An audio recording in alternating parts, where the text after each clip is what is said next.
So here I am on my slideshow. I'll give it a couple seconds just to let you get that on your screen view. So here we are in session 2.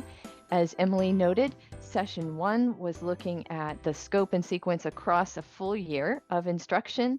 Today we're going to be going a little closer in on units and then a lesson plan for each of the 3 levels that I've designed some things for. So the elementary novice level learner, the middle school novice level learner, and then the high school intermediate learner. As we go through that, we're going to look right at those documents, but we're going to start out with a little bit of a how does this fit together? So in we have 3 goals to understand what some standard aligned options for unit design could be. The units that I designed are not aimed at being a mandate for you all, but hopefully an inspiration and something that can help you as you're thinking about what to do in unit design and unit planning. So that I'm going to share some examples, but also point to here's some other ways you can organize unit plans. And then we'll think about how can individual lessons fit into a unit plan. So how do they line up? How do they sequence? How do they build towards maybe some kind of assessment where you're doing some performance-based assessment with students, checking on their progress? And then thinking about within an individual lesson, how can those proceed? How can teachers use the target language to interact with students? So in the lesson plans, I've got little bits of example written out, and we can talk about that, especially in questions and answer at the end. So aiming for about 45 minutes of content and about 15 minutes at the end for discussion and questions. So what is a unit? If you, like me, both learned as a student, learned language in school as a student that had a more traditional textbook or used one or have used one, as I did as well when I was first teaching. Textbooks traditionally have organized language into semantic sets very often. And semantic sets are the fancy way to say conceptually related terms like colors, family members, jobs, where you can imagine like a list of maybe adjectives, maybe nouns, where you might have 20 different kinds of nouns and maybe one verb or something else, but more focused in on vocabulary lists about related topics. And so that kind of organization is fairly easy to test. It can be very satisfying, I think, to students because they feel like they can run down a list. They know if they know it or don't know it. But in fact, research, as it says in point 2, has found that this approach to using semantic sets results in lower retention of vocabulary. So that the book that I mentioned is cited at the end if you're interested in finding out more details about that. He surveyed research studies where they were trying to compare semantic set learning with more thematic learning, which was kind of cross different topics. We'll illustrate that in just a moment. So what are some other possible ways to organize a unit? Some of the possibilities could be high frequency verbs. I find that especially useful with novice learners. If we start by organizing our discussions and our language content around things like Terry Waltz is a Chinese language teacher educator, and she talks about the super 7 verbs. That idea is caught on in some circles of teaching, where you're thinking about verbs that are really high frequency because they're so useful in so many different contexts. So things about is, goes, likes, wants, has, and then the negation of all of those. If you can imagine the kinds of simple types of discussions you could have just with has and likes. There's quite a lot you can do. So organizing around that as a theme and then building into more advanced themes from there. Stories are a great organizational approach, both nonfiction stories and fictional stories. So understanding that story and gaining the language as you're encountering the story and in the context of the story. Cultural products, practices, and perspectives can be an excellent kind of unit cohesion piece. So if you're thinking about perhaps traditions in the cultures that you're teaching or perspectives from the culture and comparing to other maybe cultures that the students would come from themselves. So thinking about those things, content learning. Actually, this came up last week, I think, as well, and we'll see it in this week's lesson planning. This is one of the approach that I used. It was content learning about an animal. So you might find out about where the animal lives, what their habits are, what they look like, and what they eat. And then students can learn through the content the relevant language that they need there. And then the last one could be communicative purposes. A lot of times in English as a second language learning, this is something that's heavily promoted because people feel the immediate need. Perhaps they need to apply for a job, maybe they need to rent a house. They have a communicative purpose. They have a task they need to be able to do in the language. We can adapt that in world language classes as well, things where we would want students to be able to accomplish something through their understanding and production of language. So those kinds of communicative purposes, making an argument, deciding something, apologizing to someone. How do you do that appropriately in the culture of the languages that you teach? So to compare those, again, the kind of less recommended, the traditional semantic sets as units, I'm going to make myself a little bigger. And I'm going to draw on the whiteboard that you're going to see right now. So I'm going to make it as big as possible so that in the recording, it's going to show up as clearly as possible too. So this is the way I visualized it, to think about if I'm shifting from a more traditional way of organizing language, I think of that approach, the textbook kind of semantic sets, sort of like a train. So get my pen into the right place. So if you think of like unit 1 was, maybe it was colors. And it was mostly just about the words that were related to colors. And then there's a little bit of a connection because maybe they had the term for likes with colors, could be. But the next one was family. And so there's a little bit of a connection. You might use the word likes with family, but there's still mostly a lot of nouns for the different kinds of family members. So the units kind of stand alone a little bit with a little connection. But when you go on to the next unit, it's like going into a new train car. You kind of have to start all afresh because there's not a lot of reused language that's building from the past units. So maybe this one was jobs people might have, and then there's another unit, and it's just kind of that train car feel to it. This is just an analogy, so it has some limits there, but it's been helpful to me in thinking about like, okay, if I don't want to do that, how does it feel different in doing something that's a little bit more thematic? And I think of it kind of like a growing cloud. I'm gonna angle down here. So let's say the first unit, you have some words that are those high frequency terms, a couple of verbs, a couple of connector words like also and but, and allowing students to hear and talk about things about their own, what they have, what they like as a possibility, as a brand new beginner novice class. When they go to unit 2, we can kind of build off of that and continue to use the first unit's materials. I'm going to make that darker because I remembered.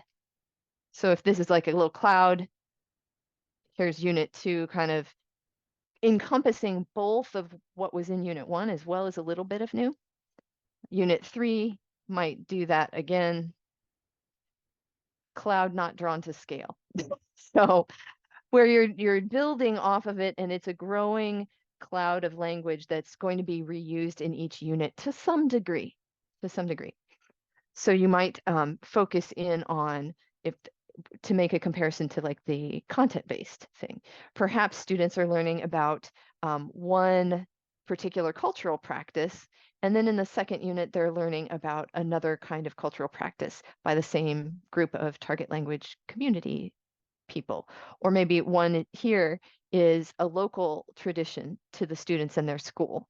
And then they're going to compare to a target language community and what that target language community does. So there's an opportunity to build off of the topic, keep reusing the language that has been introduced in the previous one.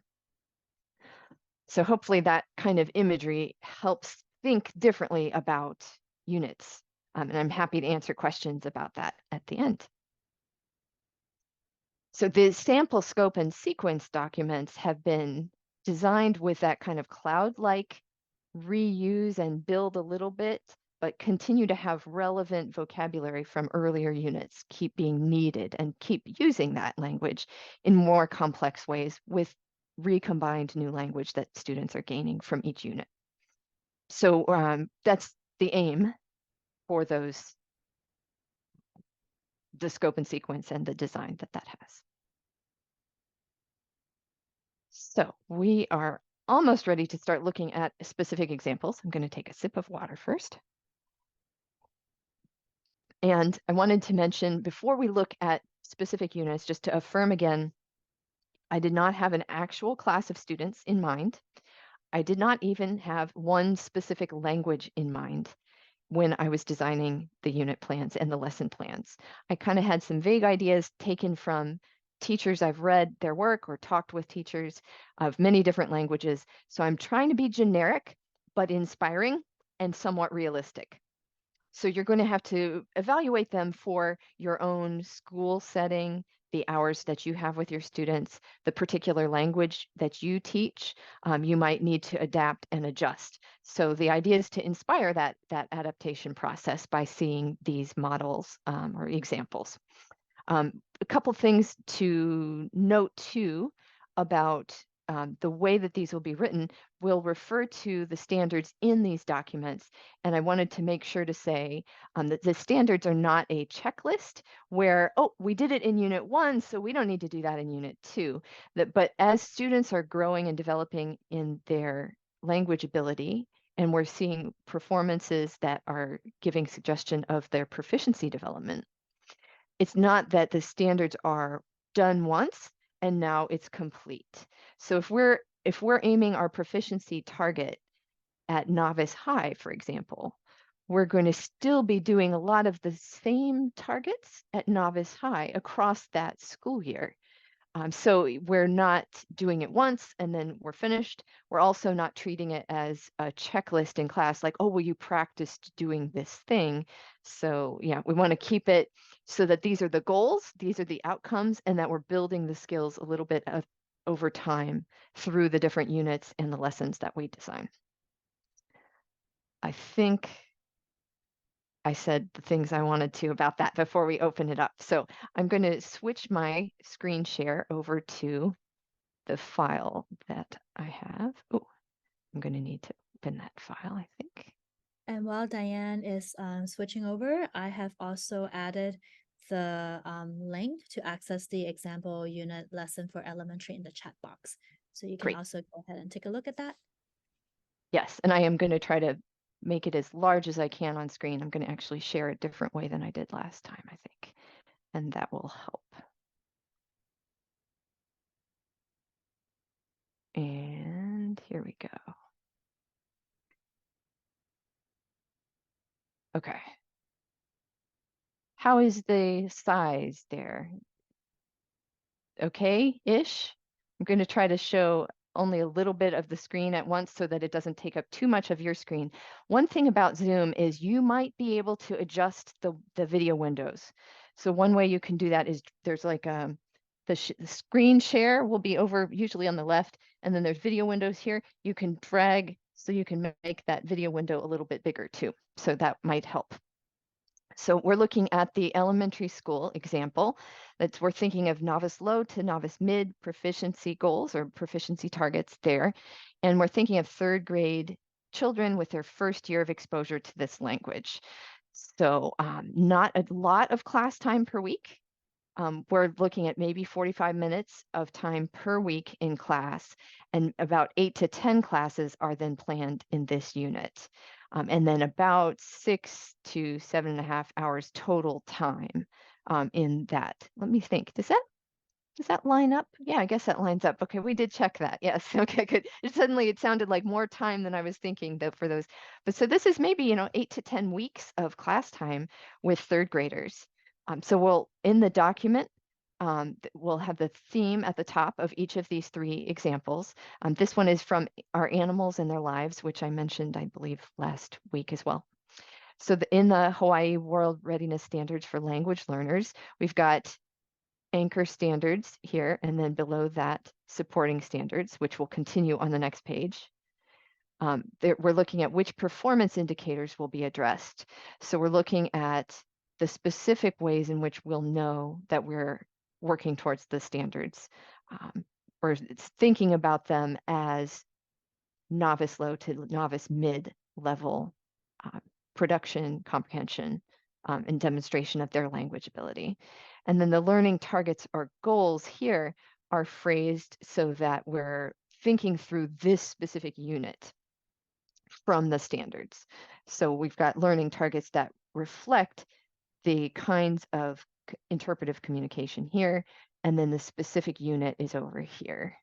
So we're thinking of an animal, obviously not every unit is going to include that. So this is where it gets specific to this one unit. And these are more across the whole course. So as I scroll down, you'll see there's, again, this is the standards, big picture level standards, and then the more specific ones for communication. So we've got all of the supporting standards here too, connections, comparisons on that page, cultures as well. And I think in this case, trying to think of the 5th C, communities. In this case, this particular unit did not clearly address communities. And so this was the other thing to mention about the standards. You can think of them as something that can repeat from unit to unit. You're addressing the same standard in multiple units, but some units may not address each and every standard every time. Across the year, you're going to want to make sure that you are addressing each of those standards, but it doesn't have to happen in each and every single unit, or definitely not in each and every lesson. You've used time well, and we can't do it all, not all at once anyway. So then going down further in the plans, what kinds of vocabulary, structure, or text types will the students need to know to meet those targets and the goals that are listed above? What will they demonstrate? What will they do to demonstrate that they have reached them at the end of the unit? And then during the unit, what will we do to check for their understanding and their progress in formative assessment? So there's a list of different options in each of these. Again, I'm not thinking of a specific language course or a specific language necessarily. So these are the kinds of words we might do. If this is a lesson about an animal, my thought was it's an animal from the target culture that's important to people there, maybe even symbolic. Like in China, pandas really are an important animal, and they do feel a little bit of an ownership, I would say, from culturally towards pandas. And so if you chose a panda and were a Chinese language teacher, that would be great because you're doing something that's somewhat symbolic as well as something that's going to be a content-based lesson for them. So in that case, I'm looking for the name of the animal, location names that the animal might be found, foods they eat, or size and appearance words. So limiting it down to what you know of your students would be reasonable within the time frame you have and the progress that you see in your students in other lessons that you've done. So they'll hear some simple informational texts and some simple fictional texts that are even co-created with the students. And then students will be able to create and describe using highly familiar words, phrases, and sentences their own imagined animal as kind of a cap on this unit. So in summative assessments, where they'll be participating in classroom interaction, demonstrating interpersonal communication with the descriptors that relate to novice, low, and mid. So mostly in words and phrases, occasionally perhaps a sentence that they've really become very familiar with. And then they'll demonstrate their comprehension of simple informational and fictional texts, answering some comprehension questions, finding information in the oral text that they hear in the classroom, and then be able to speak briefly and presentationally about their own fictional animal. Then that final thing, formative assessment, it's going to happen throughout. So there's a number of different things during whole class interaction, during specific listening tasks that are both paired or individual as well as whole class, what things the teacher is looking for in the students' responses. In performance assessments and the summative side, as they're doing those assessments, this teacher is also watching and observing. So. And then in the lesson sequence, there are 8 to 10 lessons that I designed there. So this is just, each lesson is briefly described. In each, where it has blue text, that is going to lead to a link mainly from the Kauai Resources website, which I mentioned last week. Evelyn Coffey and I think some others have helped designed a really beautiful website that is reflective of Hawaii culture. And so it's called Kauai Resources as a result.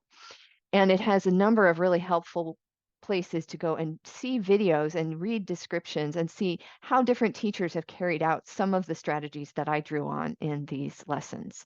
So if you see those blue spots, that is usually going to lead to that website and to that specific strategy demonstrated on video. So I think it's super helpful to observe teachers doing things before you try them yourself. So if these are new, this is a great way to get that. Just reading about it can be hard. Getting to see it really helps. So in each of these lessons, the teacher has a guide. What exactly are they going to be doing? And then the second lesson is described. The third lesson is described. The reason I'm skimming through this is because I know there's a longer description of the lesson down here, and I don't want to spend so much time here.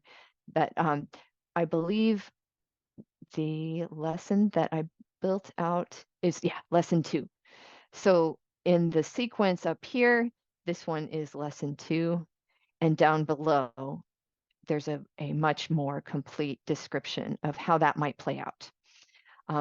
Something else to note, if you are not an elementary teacher and you're thinking, well, but high school, I would suggest maybe look at these lesson plans as well. Each of the lesson plan examples may have some ideas that would be relevant, even though it's aimed at a different proficiency level and student. Just seeing the way that things are sequenced, seeing where formative assessment is built into the lesson, I think could still be helpful. One of the things that I decided to do with the lesson examples is I wanted one that was focused on more listening and oral language. The elementary example is like that. One that's more about reading and response to reading, and that's the middle school lesson. And then the high school lesson example is actually one on performance assessments and how that might be carried out. And so the other two may still be useful, even if you're looking at one for the levels that you usually teach. Making sure I'm not going too long over time. And I'm not seeing questions if there are some in the chat, but we will definitely have time at the end for them. So in lesson 2, we're looking for listening for information about the animal. We've chosen a theme animal. Students are going to learn about a few different aspects of this animal's life, and they're going to be able to creatively imagine their own version of a similar animal. So in the first lesson, there were some photographs that were used. And in this one, we're going to use oral descriptions of some of those again. And so they could be prepared as scripts that the teacher will then be able to read aloud during the class. In the elementary plans, we're not expecting elementary novice learners to begin to read. So they're just focused in on oral language. So the teacher, though, absolutely could have some notes so that you don't have to go without a script. So preferably at least some description of the photographs that are now a little bit familiar, but we're looking again. Some of those descriptions can be co-created during the class with students. So you're taking student suggestions for words and phrases as they start to be able to recall and produce words and phrases, novice level proficiency task there. At the end of the lesson, the students work in pairs or small groups to match oral descriptions from the teacher or perhaps a recorded oral description with corresponding images. They could be printed out, they could be shown at once on a projection screen and the students are pointing or indicating in some way. It's picture 3, that kind of thing. So we're going for 45 minutes of time. The learning targets in student-friendly language. So if you need to do the, I'm forgetting there's a term for putting them on the board.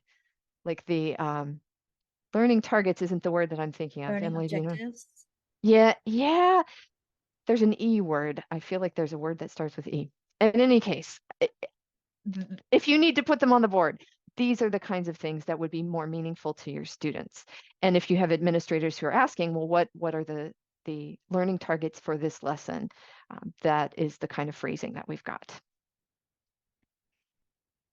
So then some of the possible vocabulary and language phrases introduced could be things like this. We're looking at pictures, so we might need to have words related to look.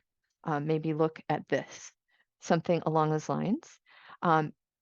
These are more like the glue language that's going to come up in that cloud. Like we've got some words about the animal, but there's also this kind of high frequency language related to looking, procedural things like, I think that, I don't think that, or do you know or not know when they're looking at an image. So these are not like a list of vocabulary to be sure to get in, they're suggestions. You may need to simplify. You might be able to use a variety of these different terms in that second lesson in this unit. So that's where that's coming from. One thing I would really encourage is responses that students can begin to use right away. Things like wow and oh no, and huh, or ooh, like those kinds of things, whatever's appropriate in your target language can be really useful to allow students at minimal proficiency to participate more actively in the classroom. So I like doing that right up front. So those, I even have a poster on the classroom wall when I'm teaching in a classroom. So the text types that they see, they'll see some photographs, maybe some video clips. They'll hear some informational, realistic oral texts, and they may encounter imaginative fictional oral texts as well. As we're starting to imagine what could happen in a picture that may be less realistic, we could start to talk in an imaginative way. So materials needed, and then the instructional activities in sequence are there. So there's a short example of possible ways that you might interact with novice learners. You again, thinking through what would be simple enough for them to understand, making sure that they can understand whenever you're asking them a question, what the question is so that they can participate. And they can participate by head nods, head shakes, as well as verbal answers over time. So with elementary learners, you don't want to do anything too long. You may want to shift to different formats. So in this case, I shifted at about 2/3 to a small group format to go through the last oral description. So now that feels different, hopefully gets their attention back and their stamina back. So they're not constantly just responding to whole class interaction. And then 1 or 2 or 3 times during the lesson, the teacher will guide a brain break. I'm thinking just developmentally, especially elementary and middle school, will need a little pause. When we are interacting with students in the target language, even in a simple way, it is rigorous and it is demanding on them, and they need to have a little bit of a break. And my experience with 4th grade, for sure, which I taught more than I taught 3rd, was they physically needed to move. So giving those built-in opportunities, if it's not naturally a part of the responses in the lesson, adding that in as a brain break is really helpful. And there's some notes about the formative assessments that are going to be possible there in greater detail.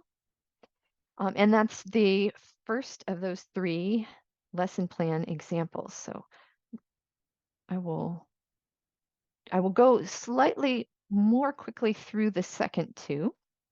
But, oh, and now you're seeing my chickens. That is not what I planned to have open next. Let me open this one instead.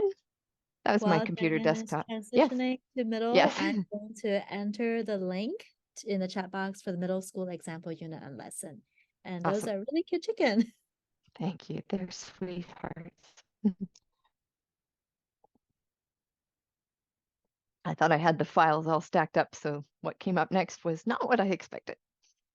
So again, we're following the same template for each of these lesson plans. So I won't spend too much time on that, but we're thinking 7th graders, but still year 1 exposure to this language, and thinking that they have a little more time. So we can take about 3 weeks of class time, but they're going to have about 15 different classes that they're meeting in about 10 to 12 hours. So that's a good bit of difference. Also different developmentally. Middle school kids can take in more, I would say, than sometimes with elementary. So this topic or theme is one that is in the elementary example as well as in the middle school example. It's who am I? We're looking again standards overall, the performance indicators for different types of the communication standards, and then the learning targets. So in this case, in the target language, we're looking for students to be able to identify words, phrases, sometimes highly familiar sentences that describe people, where they live, some of their preferences and habits, age, perhaps some simple descriptions of people. Being able to list what's true or not true about the person, co-created by the class, it's coming up again, in lists of words, phrases, and some highly familiar sentences. And then being able to describe different versions of people, distinguish informational descriptions of people from imaginative and fictional ones, and then identify some traits that are considered positive in their communities and some in target language communities. So there's a cultural element in this unit. Even though we're focusing on quite simple language, a little bit of comparison can be possible through it. So if it sounds like, ooh, these are some of the same things that they did in the Panda unit, in both the elementary and the middle school beginner level lessons, I was building off of that same kind of sequence, starting with an animal, and now we're going to talk about people. And so it is intentionally doing that. Here we go again, the cloud. So if we had it with the pandas, now we have it with people, and we're just giving a little expansion on the kinds of language that we're going to use. But we're going to be able to reuse the same phrases, sentence structure, questions, topics in this lesson as well, which is great. It's going to help build their proficiency. So here we're looking at vocabulary, structures, and text types that might be relevant, ways to give someone's name, how to describe one's personality and age, numbers that would be relevant to this lesson. Again, we don't need to teach them all the numbers up to 100 all at once. We can teach the relevant numbers that they need now. So we can keep it up to, the range of ages that you might have in your classroom. So maybe it's age 10 through age 15 in a 7th grade class, and that gives you a little buffer on either end. That I would focus in on starting there and then see if there's more time, there's more interest, there's more ability for the students to take that. So within these units, there can be a little bit of flexibility about the vocabulary because we're aiming at learning targets that are not vocabulary lists. So it builds in that flexibility. So students are hearing and reading simple informational and fictional texts about people. In this case, the middle school, we are expecting that they are going to be able to read. They read in their first language or home language and first language first language and maybe a second or third language at the school. And now we're adding an additional language that they can understand as well as read. The summative assessment targets and then the formative assessment, things that the teacher will be doing to check for comprehension and development of the students throughout. In the lesson sequence, we're looking at a lot more possible lessons. So 20 to 24 are outlined here below. Again, the blue text is going to lead you to a link to see a demonstration of that kind of teaching strategy. And you might see a little bit more in each lesson, maybe. Depending, my experience is staying close to simpler language was more necessary the younger the child was. And as they got into middle school and 7th grade, mixing things up a little bit more was a little bit more possible. So we're doing things that are slightly more complex tasks than what was possible with the 3rd grade in the previous example. So I have an outline of all of those lessons just in quick reference to basic description of the activities. A couple of lessons happening there. The way that I tend to build this sequentially is going from oral language and response to oral language, and students are starting perhaps to produce language in speech. And then once that's sort of getting solid, then I'm including reading at that point.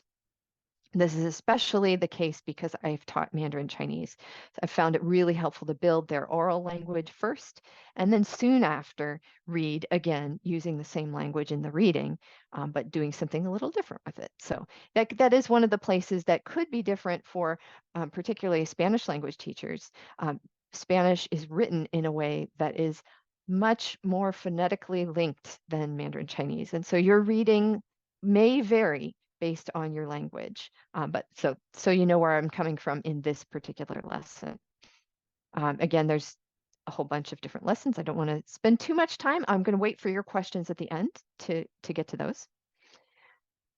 And then there's the lesson example in greater detail. So I have lesson 12 from the unit above. 1, 2, 3, 4, 5, 6, 7, 8, 9, 10, 11, 12. So we're somewhere around, getting closer to the end there. I think this is still a little bit of a work in progress. I realize now that that number is probably not quite right anymore. We had to adjust that, I think. So we'll double check that. Went too far. In the lesson example in greater detail, we're looking at lesson 12 there. So we're reading about people, both real and imaginary. Lesson 12 means we're pretty far into this unit. They've been developing some familiarity with language, phrases, sentences. So they've got something to work with and they are reading about it. If you have not yet heard of Reader's Theater, it's delightful. It can also be a little bit messy and hairy depending on your students. Students are up and out of their seats and acting out, sometimes silently, sometimes with speaking, but generally speaking silently, what is happening in the action of some piece of reading that you have. So, and you can do this as students working with classmates. Sometimes it can be done as a whole class where the teacher might read the text. Students might follow along in a book or on a piece of paper. It's a flexible strategy, and this link takes you to different examples of no, actually, it is just the one video that I found that was related to that. So it will be one example with the teacher leading a couple of students responding to the reading. So we're looking at learning targets here. And then the phrases that are introduced here, in this case, there's probably not too much new vocabulary. We're building their fluency through this particular lesson and allowing them to reinforce words and phrases already introduced and re-encounter it in a reading text. So they're encountering some descriptive paragraphs. They're going to act out the parts of the people in those descriptions and conversational paragraphs. So there's a need for a few short written texts. The teacher might create that. The teacher might find those. And then a way to share them with the students, either as a printed copy, electronically, if that's something that works for your school with students on devices. And then possibly some not prompts, but props for Reader's Theater. If using the items in the classroom can be great for that. Folding paper into being a hat if they need to make a hat, things like that. If you have more props than that, that is excellent too. Craft supplies are great fun with that. So then there's the breakdown of the instructional activities in sequence and an example of how we might interact with students so that they know the instructions are clear. That is really great to do in any activity, but especially one where you're going to have students working on their own with other students so that they know what's expected and that they can reaffirm that with you. We can do that in the target language if we're building those skills cautiously as we go. And then the last section there is checks for understanding that the teacher will be doing. So I want to make sure we have quite a bit of time at the end for question and answer. So I am going to go open the final one, which I'm going to show you my chickens again. So we're going over to the high school example. And I mentioned earlier, the high school example is not an oral language focused plan or a written language focused reading based plan, but an assessment and how might performance assessments look in a classroom. So in this case, we're doing an intermediate low to mid kind of proficiency target for the high school learners, thinking of them as year 3. So this is a much more advanced set of students, both developmentally and in their language proficiency. So they could be some level between 9 and 12, grades 9 and 12. And what the unit is on making decisions and solving problems. So maintaining friendships, thinking about challenges to getting along with others, dealing with interpersonal problems and needs and preferences. So again, here we are thinking of 15 lessons, about 3 weeks of class time, and about 10 to 12 hours of time. As before, we've got the standards, the performance indicators for the anchor standards, and then the learning targets and goals for this particular unit.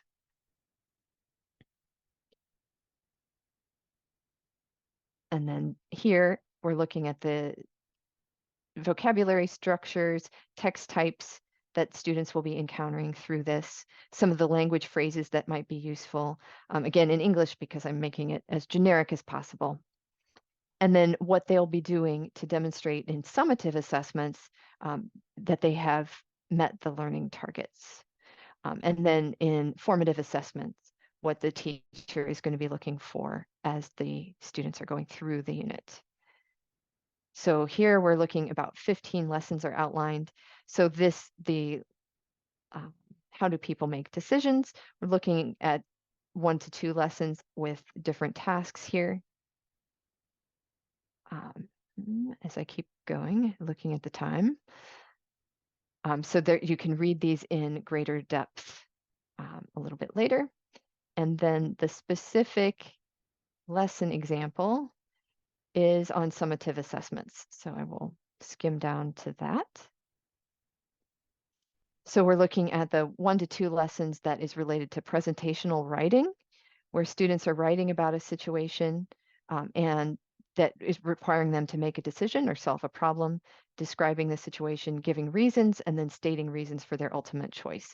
So a short, fairly short, 15 to 25 minutes of timed writing there in class. And then presentational speaking and interpersonal speaking using that writing to present to their classmates in small groups. So they finish with presenting that orally to classmates, and then the classmates ask questions and they talk about what they had heard from their peer. So about 50 minutes of class time there. So it's an example of the kinds of performance assessments that might give you data about whether they are, or how well they're reaching the learning targets that you've set out. And I am now done. I think, Emily, did you think of anything that I should add there before we open up for questions? Okay.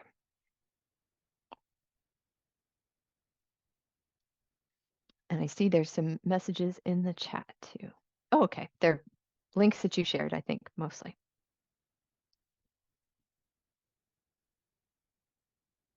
Yeah. Oh, I should share again, though, because I do have a couple things on some final slides. But as we're shifting, please go ahead and if you want to type in the chat or come on mic with questions or thoughts that you would like to check in about. I'll get to the slide that we need.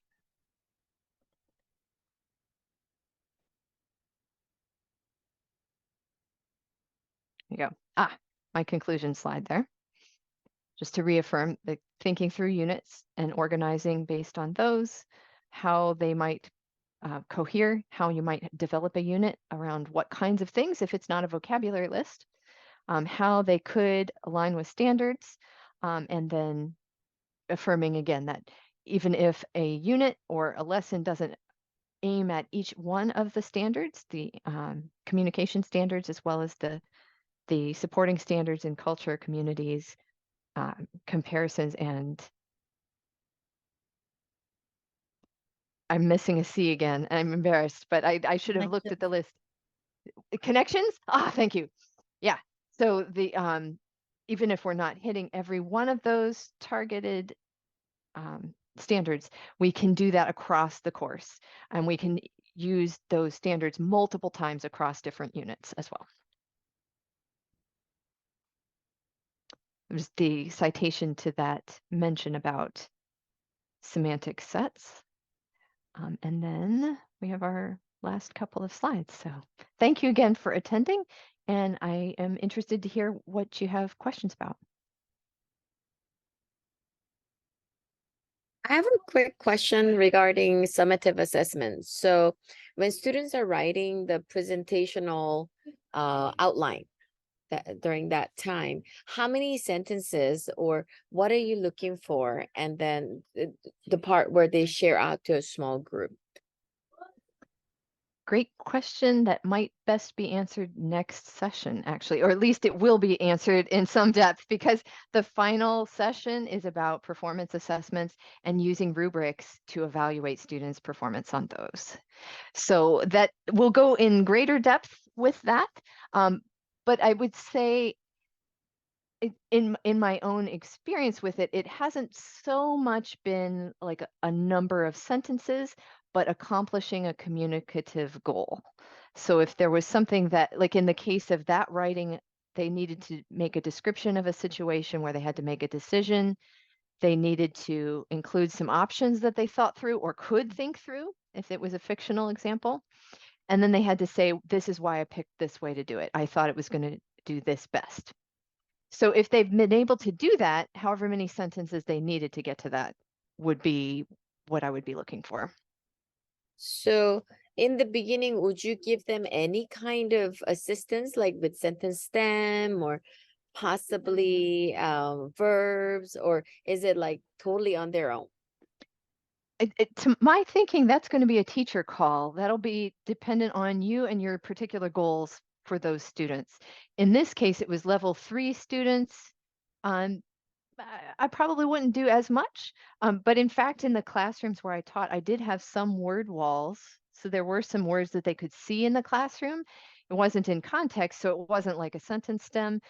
But I would say, just thinking through intermediate, low to mid proficiency, they might not need as much scaffolding at that point in the unit.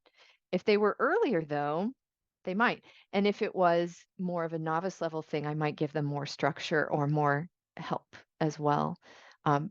So I think that one's going to be a teacher call. Thank you. Yeah, those are great questions.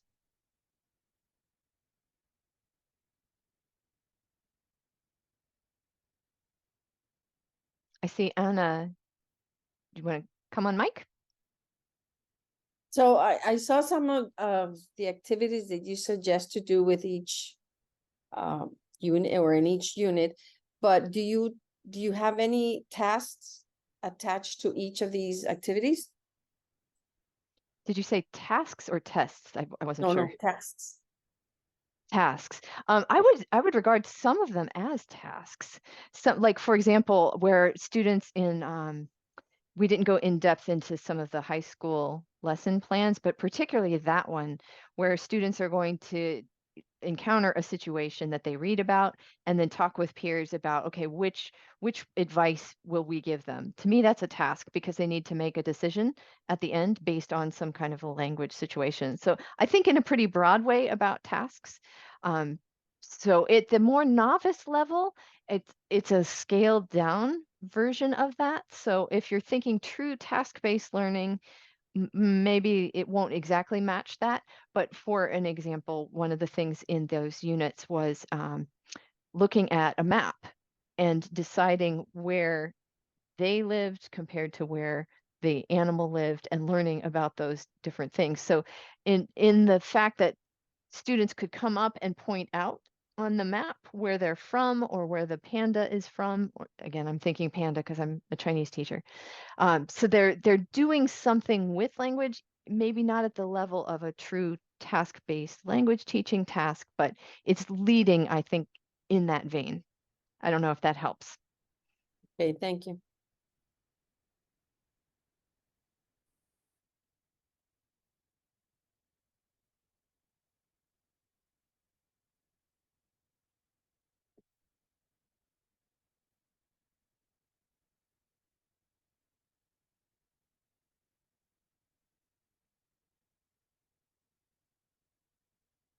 Will give you more time to think too, so.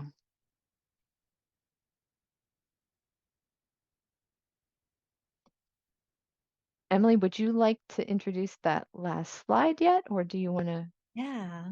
hold And on? I also, want to remind everyone that, this is your first time interacting with these example units and lesson plans. And, please take time to read through it, think about it, make connections to the example scope and sequence that we look at the last session, because these units came from that example scope and sequence that were introduced to you at the last session.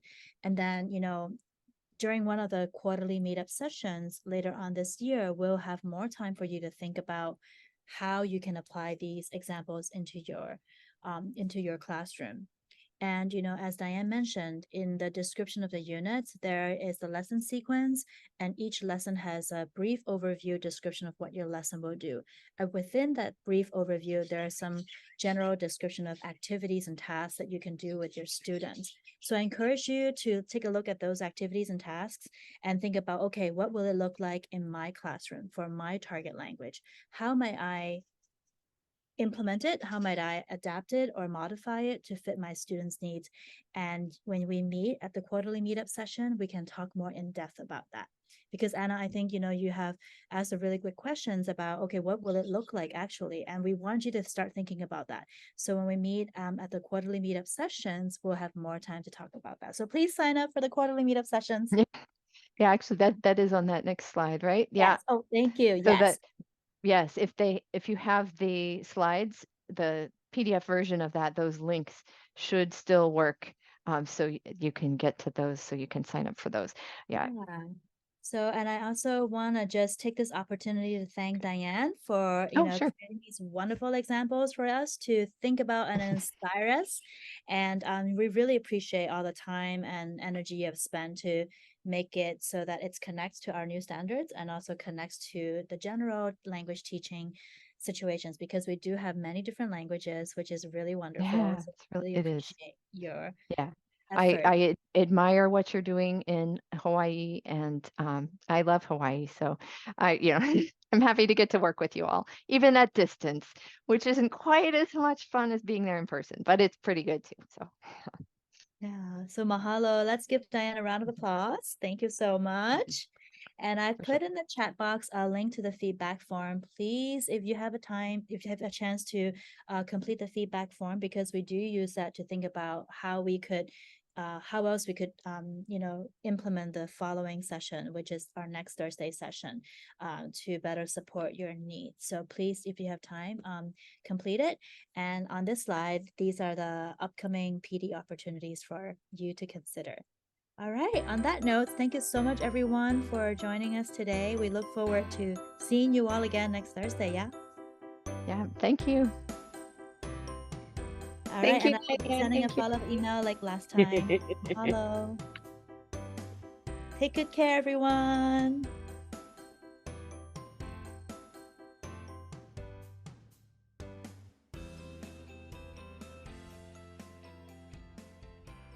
I'm gonna pause the stop. There you go.